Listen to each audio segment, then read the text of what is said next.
ಮಳೆ ರಗಳೆಯ ವಿಚಾರ ನೋಡ್ತಾ ಹೋಗೋಣ. ಹಾಸನದಲ್ಲಿ ಜೋರು ಮಳೆಯಾಗಿ ಹಲವು ಅವಾಂತರಗಳನ್ನ ಹಾಸನದ ಜನತೆ ಎದುರಿಸ್ತಾ ಇದ್ದಾರೆ. ಸೊ ಹಾಸನದಲ್ಲಿ ಆಗಿರುವಂತಹ ಮಳೆಯ ರಗಳೆಯನ್ನು ನೋಡ್ತಾ ಹೋಗೋಣ. ರಾಜ್ಯದಲ್ಲಿ ಮಳೆ ಅವಾಂತರ, ರಣ ಮಳೆಗೆ ಬೆಚ್ಚಿದ ಹಾಸನ. ಹಾಸನ ಜಿಲ್ಲೆಯ ವಿವಿಧೆಡೆ ವರುಣ ಅವಾಂತರ ಸೃಷ್ಟಿ ಮಾಡಿದ್ದಾನೆ. ಬಿರುಗಾಳಿ, ಗುಡುಗು, ಸಿಡಿಲು ಸಹಿತ ಭಾರಿ ಮಳೆಗೆ ಜನಜೀವನ ಅಸ್ತವ್ಯಸ್ತವಾಗಿದೆ. ರಸ್ತೆಗಳು ಕೆರೆಗಳಂತಾಗಿ ಜನ ಪರದಾಡಿದ್ರು. ಹಾಸನ ನಗರದ ಹೌಸಿಂಗ್ ಬೋರ್ಡ್ನಲ್ಲಿ ಮನೆಗಳಿಗೆ ನೀರು ನುಗ್ಗಿ ಗೃಹೋಪಯೋಗಿ ವಸ್ತುಗಳು ಜಲಾವೃತವಾಗಿದೆ. ಹಾಸನ ನಗರದ ಎಂಜಿ ರಸ್ತೆಯಲ್ಲಿ ನೀರಿನಲ್ಲಿ ಆಟೋ ಕೆಟ್ಟು ನಿಂತು ಚಾಲಕ ಪರದಾಡಿದ್ದಾನೆ. ಹಾಸನ ನಗರದ ಸಾರಿಗೆ ಬಸ್ ನಿಲ್ದಾಣ ಸಮೀಪ ಭಾರೀ ಗಾಳಿಗೆ ರೈಲ್ವೆ ಲೆವೆಲ್ ಕ್ರಾಸಿಂಗ್ ಗೇಟ್ ಮುರಿದು ಬಿದ್ದಿದೆ. ಹಾಸನ ನಗರದ ಹೌಸಿಂಗ್ ಬೋರ್ಡ್ನಲ್ಲಿ ರಸ್ತೆಗೆ ಅಡ್ಡಲಾಗಿ ಬಿದ್ದಂತಹ ಮರದಿಂದ ಒಂದು ಕಾರು ಚಿಕ್ಕಮಾಗಿದೆ. ಅದೃಷ್ಟವಶಾತ್ ಅನಾಹುತ ತಪ್ಪಿದೆ. ಹೌಸಿಂಗ್ ಬೋರ್ಡ್, ಕುವೆಂಪು ನಗರ, ಕೆಆರ್ಪುರಂನಲ್ಲಿ ಮರಗಳು ದರಾಶಾಹಿಯಾಗಿವೆ. ಇನ್ನು ಹಾಸನ ಹಾಗೂ ಬೇಲೂರು ರಾಷ್ಟ್ರೀಯ ಹೆದ್ದಾರಿಯಲ್ಲಿ ಭಾರೀ ಮಳೆ ಗಾಳಿಗೆ 12ಕ್ಕೂ ಹೆಚ್ಚು ಮರಗಳು ಉರುಳಿ ಬಿದ್ದಿವೆ. ಇನ್ನು ಮರ ಬಿದ್ದ ಪರಿಣಾಮ ಬೇಲೂರು NH 73 ರಾಷ್ಟ್ರೀಯ ಹೆದ್ದಾರಿ ಕೆಲವೊತ್ತು ಬಂದ್ ಆಗಿತ್ತು. ಟ್ರಾಫಿಕ್ ಜಾಮ್ನಲ್ಲಿ ಸಿಲುಕಿ ವಾಹನ ಸವಾರರು ಪರದಾಡಿದ್ರು.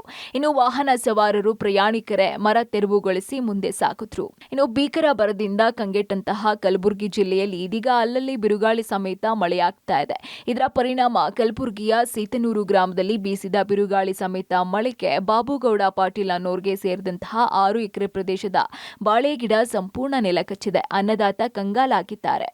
ಕಳೆದ 3-4 ತಿಂಗಳಿನಿಂದಲೂ ಕೂಡ ಕಲಬುರಗಿ ಜಿಲ್ಲೆಯಲ್ಲಿ ಭೀಕರ ಬರದಿಂದ ಅನ್ನದಾತರು ಸಂಕಷ್ಟದಲ್ಲಿದ್ದರು. ಹನಿ ನೀರಿಗಾಗೂ ಕೂಡ ಪರದಾಡುವಂತಹ ಪರಿಸ್ಥಿತಿ ನಿರ್ಮಾಣವಾಗಿತ್ತು.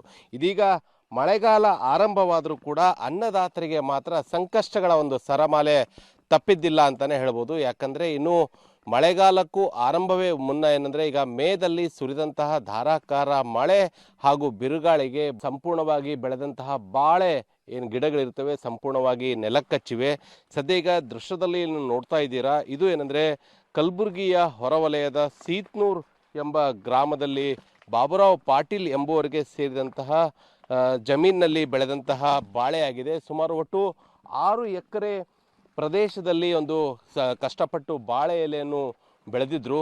ಆದರೆ 2 ದಿನಗಳ ಹಿಂದೆ ಸುರಿದಂತಹ ಒಂದು ಧಾರಾಕಾರ ಮಳೆ ಹಾಗೂ ಬಿರುಗಾಳಿಗೆ ಬಹುತೇಕವಾಗಿ ಈ ಒಂದು ಸಂಪೂರ್ಣ ಬಾಳೆ ಎಲೆ ಏನಿರ್ತವೆ ಸಂಪೂರ್ಣವಾಗಿ ನೆಲಕ್ಕಚ್ಚಿವೆ. ಈಗ 1-1.5 ತಿಂಗಳಾದರೆ ಮಾರುಕಟ್ಟೆಗೆ ಹೋಗಬೇಕಾದಂತಹ ಬಾಳೆ ಹಣ್ಣು ಏನಂದರೆ ಸಂಪೂರ್ಣವಾಗಿ ನೆಲಕ್ಕಚ್ಚಿದೆ.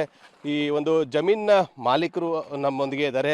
ಸರ್, ಇದು ಮಳೆ ಬೆಳಿಗ್ಗೆ ಏನಾಗಿದ್ರಿ ಸರ್, ನಿನ್ನೆ 4 ಗಂಟೆ 30 ನಿಮಿಷಕ್ಕೆ ಬಿರುಗಾಳಿ ಜಾಸ್ತಿ ಆಗಿ ನಮ್ಮ ಹೊಲದಾಗ ಬೆಳೆದಿದ್ದಂಥ ಒಂದು 6 ಎಕರೆ ಅದಾರ ಸರ್. ನಮ್ಮದು ಬಾಳೆ ಹೊಲ ಪೂರ ಎಲ್ಲ ನೆಲಕ್ಕೆ ಉರುಳು ಹೋಗ್ಯಾವ್ರಿ. ಏನು ಒಂದು ಗಿಡನೂ ಉಳಿದಿಲ್ಲ ಸರ್. ಗಾಳಿ ಜಾಸ್ತಿ ಐತ್ರಿ, ಮಳೆ ಜಾಸ್ತಿ ಇತ್ತು, ಎಲ್ಲ ಪೂರ್ತಿ ಲಾಸ್ ಆಗ್ಯದ್ರಿ. ಈಗ ಏನು ಆದಾಯ ಬರಪ್ಲೆ ಏನಿಲ್ಲ ಸರ್. ಏನಂದರೆ ಅನ್ನದಾತನ ಅಳಲಾಗಿತ್ತು. ಸುರಿದಂತಹ ಭಾರಿ ಮಳೆ ಹಾಗೂ ಬಿರುಗಾಳಿಗೆ ಸಂಪೂರ್ಣವಾಗಿ ಬಾಳೆ ಏನಂದ್ರೆ ನೆಲಕ್ಕಚ್ಚಿದೆ. ಈ ಮೂಲಕ ನಮಗೆ ಬಹುತೇಕ ಆರ್ಥಿಕ ಸಂಕಷ್ಟ ಆಗಿದೆ. ಇನ್ನು ಯಾದಗಿರಿಯಲ್ಲಿ ಬಿರುಗಾಳಿ ಸಹಿತ ಮಳೆಗೆ ಪಪ್ಪಾಯ ಬೆಳೆ ನೆಲಕಚ್ಚಿದೆ. ಯಾದಗಿರಿ ಜಿಲ್ಲೆಯ ಸುರಪುರ ತಾಲೂಕಿನ ದೇವತ್ಕಲ್ ಗ್ರಾಮದಲ್ಲಿ 1 ಎಕರೆ ಜಮೀನಿನಲ್ಲಿ ಬೆಳೆದಂತಹ ಪಪ್ಪಾಯ ಬೆಳೆ ಸಂಪೂರ್ಣ ಹಾನಿಯಾಗಿದೆ. ಕೈಗೆ ಬಂತುತ್ತು ಬಾಯಿಗೆ ಬರಲಿಲ್ಲ ಅಂತ ರೈತ ಗೋಳಾಡಿದ್ದಾನೆ. ತುಮಕೂರು ಜಿಲ್ಲೆಯಲ್ಲಿ ಬಿರುಗಾಳಿ ಮಳೆಗೆ ಮರಗಳು ಧರೆಗೆ ಉರುಳಿವೆ. ಭಾರೀ ಗಾತ್ರದ ಮರ, ವಿದ್ಯುತ್ ಕಂಬ ರಸ್ತೆಗೆ ಅಡ್ಡಲಾಗಿ ಉರುಳಿ ಬಿದ್ದ ಪರಿಣಾಮ ಹುಳಿಯಾರು ಟಿಪ್ಟೂರು ಹೆದ್ದಾರಿಯಲ್ಲಿ ಟ್ರಾಫಿಕ್ ಜಾಮ್ ಉಂಟಾಗಿತ್ತು. ಇನ್ನು ಚಿಕ್ಕಬಳ್ಳಾಪುರದಲ್ಲಿ ಭಾರೀ ಬಿರುಗಾಳಿ ಮಳೆಗೆ ಜಾಹೀರಾತು ನಾಮಫಲಕ ಉರುಳಿ ಬಿದ್ದಿದೆ. ಅಂಗಡಿಗಳ ಮೇಲೆ ನಾಮಫಲಕ ಬಿದ್ದಿದ್ದು ಯಾವುದೇ ರೀತಿಯ ಪ್ರಾಣಾಪಾಯ ಆಗಿಲ್ಲ. ಚಿಕ್ಕಬಳ್ಳಾಪುರ ತಾಲೂಕಿನ ಈಶಾ ಸದ್ಗುರು ಸನ್ನಿಧಿಯ ಗೇಟ್ ಬಳಿ ಘಟನೆ ಸಂಭವಿಸಿದೆ. ಅಜ್ಜವಾರ ಗ್ರಾಮದಲ್ಲಿ ಭಾರೀ ಬಿರುಗಾಳಿಗೆ ಪುರಾತನ ಕಾಲದ ಅರಳಿ ಮರ ಉರುಳಿ ಬಿದ್ದಿದೆ. ಇನ್ನು ಚಿಕ್ಕಮಗಳೂರಿನ ಕಳಸಾ ತಾಲೂಕಿನ ಗಾಳಿ ಮಳೆ ಅಬ್ಬರ ಜೋರಾಗಿದೆ. ಕಗ್ಗನಹಳ್ಳಿ ಗ್ರಾಮದಲ್ಲಿ ಬೃಹತ್ ಮರ ಬಿದ್ದ ಪರಿಣಾಮ ಮನೆ ಸಂಪೂರ್ಣ ಜಖಮಾಗಿದೆ.